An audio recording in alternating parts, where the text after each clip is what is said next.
अस्सलाम वालेकुम वरहमतुल्लाहि वबरकातुहू और तमाम लिस्टनर को भी प्यार भरा आदाब कबूल हो। औज़ु बिल्लाहि मिनश शैतानिर रजीम बिस्मिल्लाहिर रहमानिर रहीम। और आज का टॉपिक है सोते वक्त की सुन्नतें। आप सल्लल्लाहु अलैहि वसल्लम ने बरा बिन आजिब रज़ियल्लाहु अन्हु को हुक्म दिया कि जब भी सोने के लिए तुम बिस्तर पर उठो तो वज़ू कर लो, जिस तरह तुम नमाज के लिए वज़ू करते हो। यानी जब बिस्तर पर जाए तो हम वज़ू करके जाएं। बुखारी शरीफ की हदीस है। वज़ू करने से 10 नेकियां लिखी जाती हैं। तिरमिज़ी शरीफ की हदीस है। यानी कि आपको वज़ू है और फिर नमाज का टाइम हो गया, फिर आप नमाज पढ़ने जा रहे हैं तो वज़ू करना है।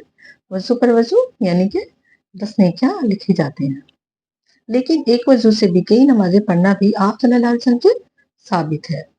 मुस्लिम शरीफ की हदीस थी। बिस्तर बिछा हुआ हो या लिपटा हुआ हो, लेटने से पहले उसको झाड़ लें। तिरमिज़ी शरीफ की हदीस है। जो किसी बिस्तर पर लेटे और अल्लाह ताला का जिक्र ना करे तो उस पर अल्लाह ताला की हसरत रहती है। इसलिए जब बिस्तर पर आए तो हमेशा अल्लाह का जिक्र जरूर करें। अपने आप से करना है जिक्र।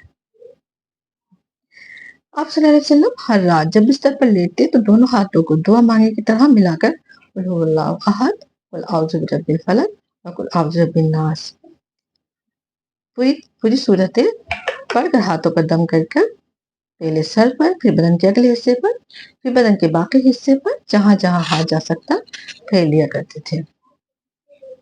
ये अमल आप सल्लल्लाहु अलैहि वसल्लम 3 बार करते थे। बुखारी शरीफ की हदीस थी। आप सल्लल्लाहु अलैहि वसल्लम सोने से पहले सूरह मुल्क, सूरह नंबर 67 और सूरह सिजदा, सूरह नंबर 32 पढ़ा करते थे। ये दोनों सूरतें अपने पढ़ने वालों से अज़ाब कब्र को रोकती हैं। हमारा एक ग्रुप है हम दीनी बहनों का, तो हमने सूरह मुल्क याद करी सबसे पहले, फिर सूरह सिजदा याद करी। तब किताब की जरूरत नहीं पड़ती, हम अल्लाह के हुक्म से अपने आप ही पढ़ने बैठ जाते हैं बिस्तर पर, तो बड़े आराम से हो जाता है।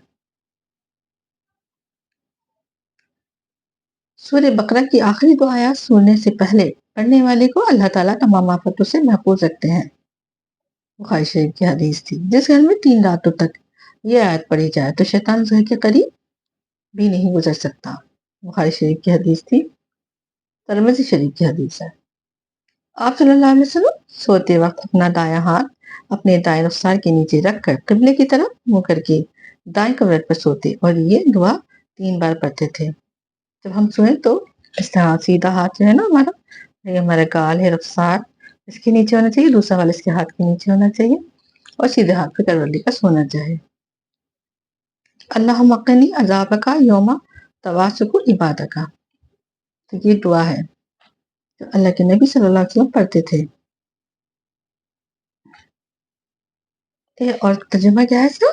ए अल्लाह मुझे अपने अजाब से बचाना जिस दिन आप अपने बंदों को कब्रों से उठाएंगे। अबू दाऊद की ये हदीस है। और एक दुआ कर देता है अल्लाह ताला के नबी सल्लल्लाहु अलैहि वसल्लम, अल्लाहुम्मा बिस्मिका अमूतु व अहया। और उसका तर्जुमा क्या है?